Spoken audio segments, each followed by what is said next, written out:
Hello everyone, welcome to my YouTube channel. तो देखिए, इस वीडियो में यूपी टेट एग्जाम जुलाई 2026 के लिए संस्कृत के previous year question paper solve कराए जाएंगे और ये पेपर है पेपर फर्स्ट के। सो आप लोग वीडियो पर कंटिन्यू बने रहिए और अपने पेपर की तैयारी करते रहिए। तो आइए चलिए, इसमें हम देखते हैं 61 नंबर वाला क्वेश्चन। तो देखिए, 61 नंबर वाले क्वेश्चन में कहा गया है कि व्याकरण शिक्षण की मुख्य विधि है। तो बताइएगा कि व्याकरण शिक्षण की मुख्य विधि क्या है। निगमन विधि है, आगमन विधि है, या फिर आगमन निगमन, ये दोनों विधियां हैं, या फिर इनमें से कोई नहीं। तो देखिए, व्याकरण शिक्षण की मुख्य विधि होती है आगमन निगमन विधि। करेक्ट आंसर इसका हो जाएगा ऑप्शन नंबर सी।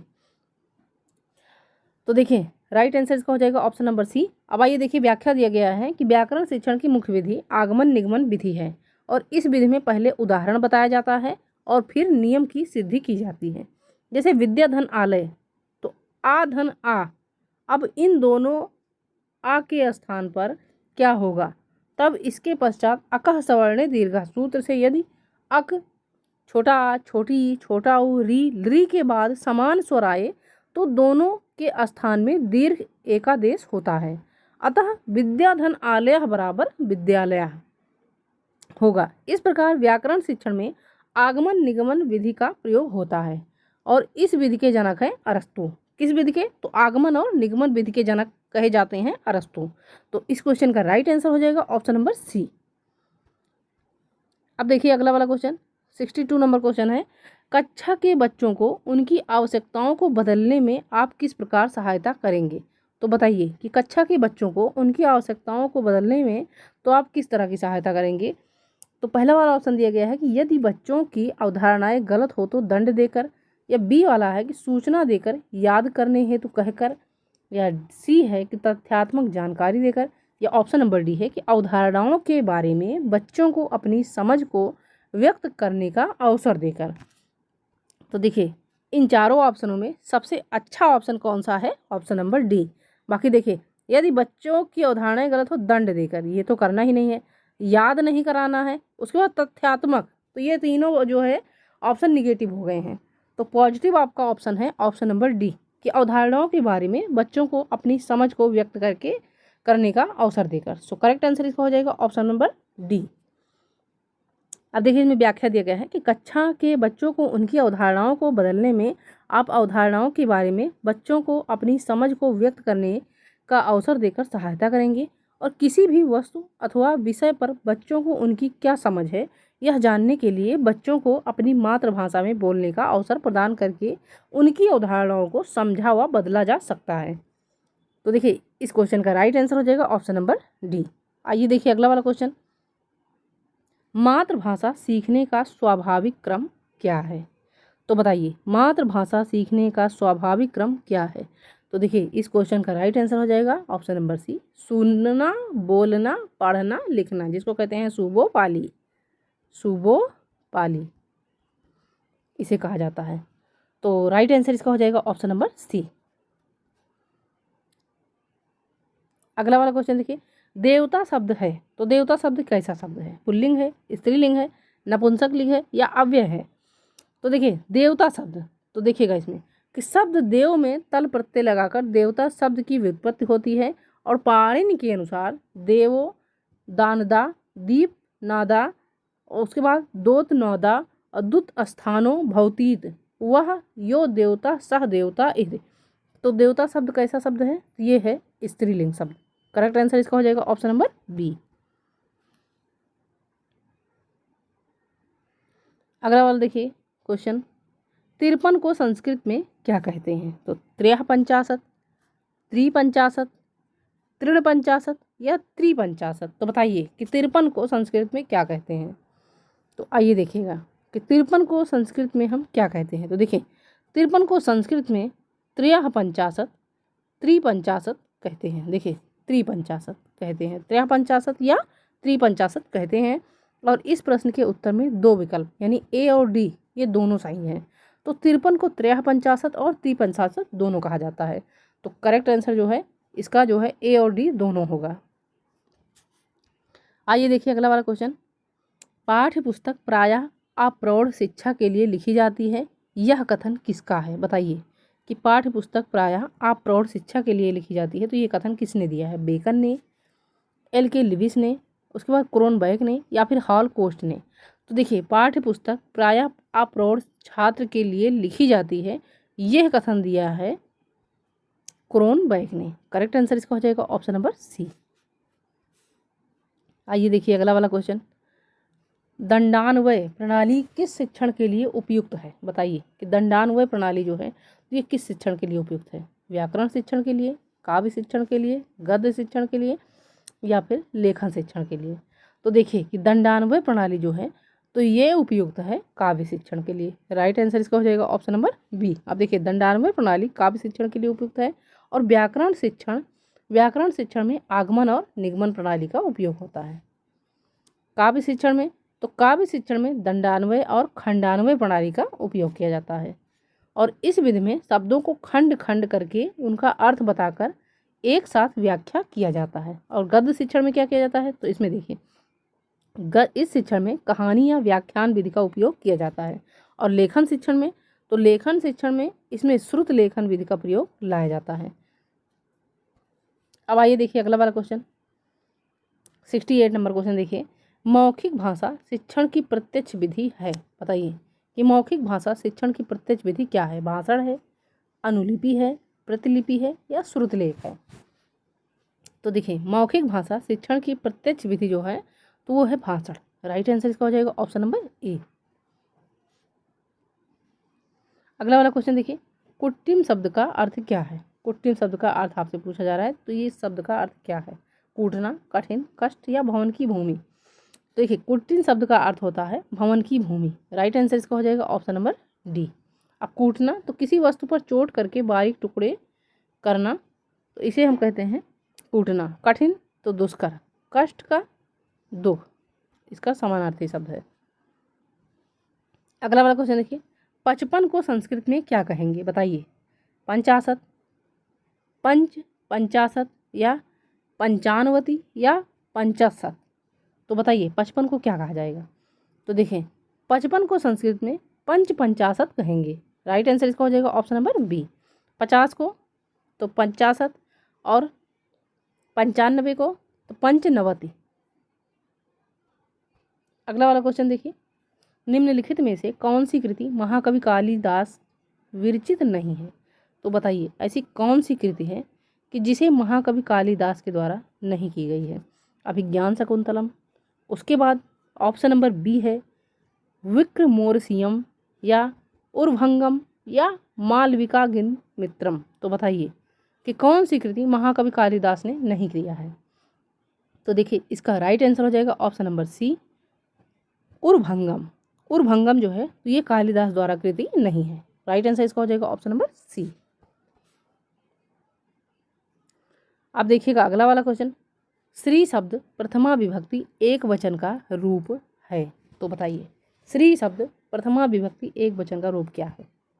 श्री है, श्रिया है, श्रियम है या श्रियाम है? तो देखिए श्री शब्द प्रथमा विभक्ति एक वचन का रूप, तो इसका हो जाएगा ऑप्शन नंबर ए जो है करेक्ट आंसर।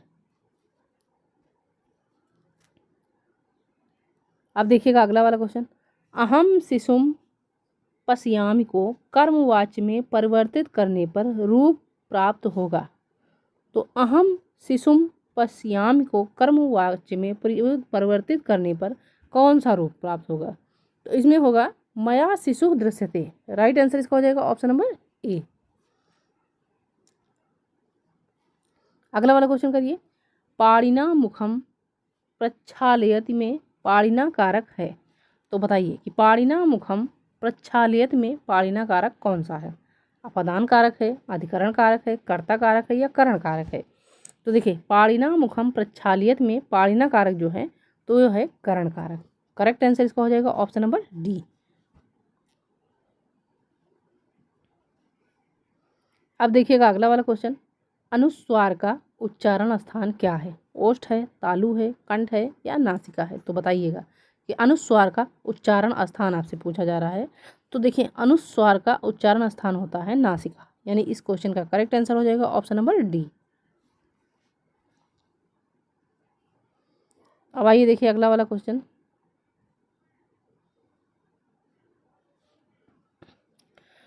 अगला वाला क्वेश्चन है, सारंग धन जया का संधिकृत रूप होगा? तो बताइए कि साड़िंग धन जया का संधिकृत रूप क्या होगा?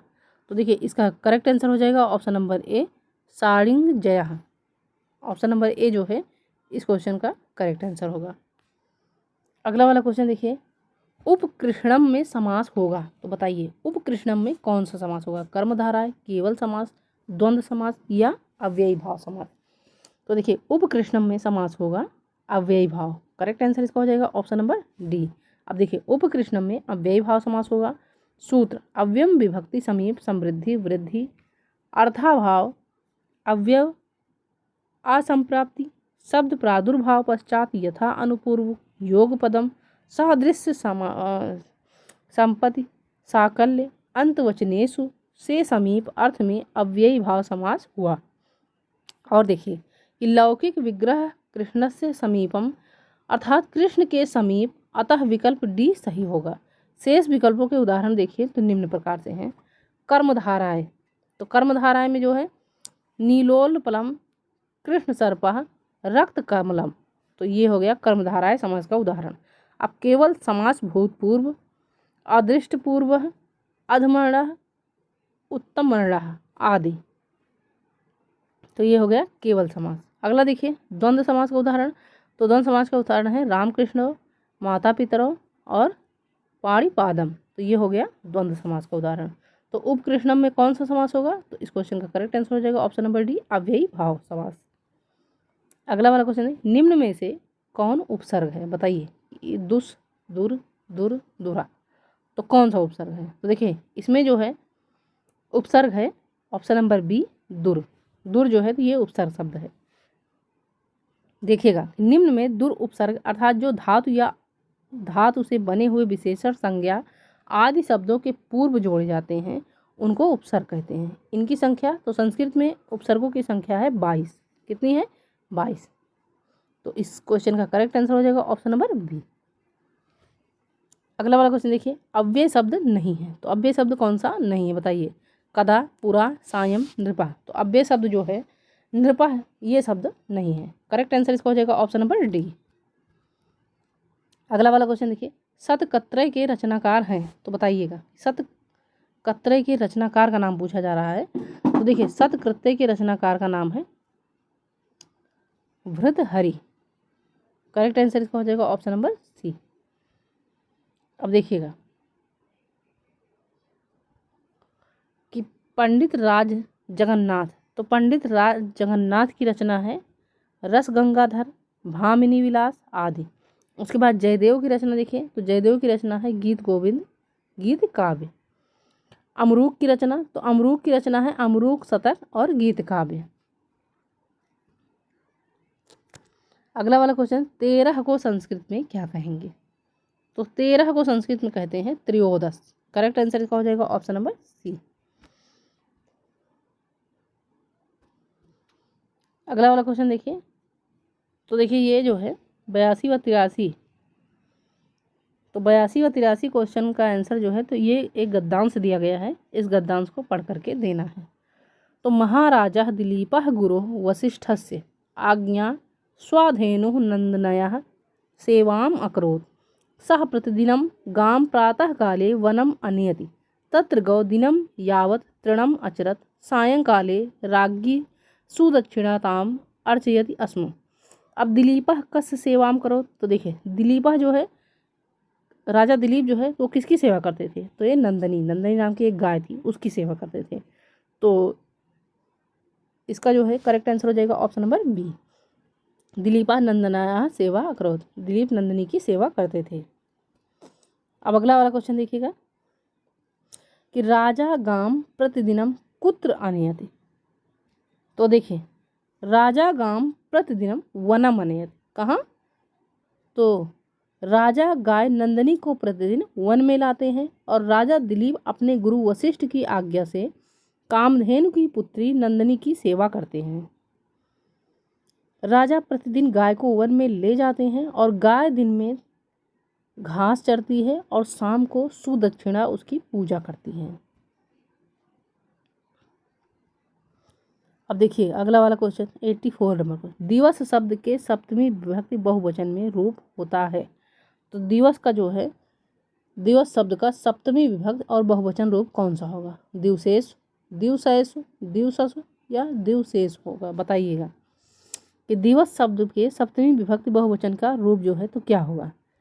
तो देखिए इस क्वेश्चन का करेक्ट आंसर हो जाएगा ऑप्शन नंबर डी, दिवस शब्द के सप्तमी विभक्ति बहुवचन में जो रूप होगा तो वो होगा दिवशेष होता है। करेक्ट आंसर इसका हो जाएगा ऑप्शन नंबर डी। अगला वाला क्वेश्चन देखिए, नदी शब्द के प्रथमा विभक्ति एक वचन का रूप निम्न में से कौन है? तो देखिए कि नदी शब्द के प्रथमा विभक्ति एक वचन का रूप जो है तो वो हो जाएगा नदी।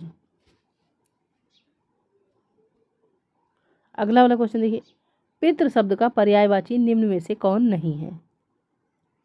तो बताइएगा कि पितृ शब्द का पर्यायवाची जो है तो निम्न में से जन्मदा, ताता, जनका, तो ये तीनों तो होगा।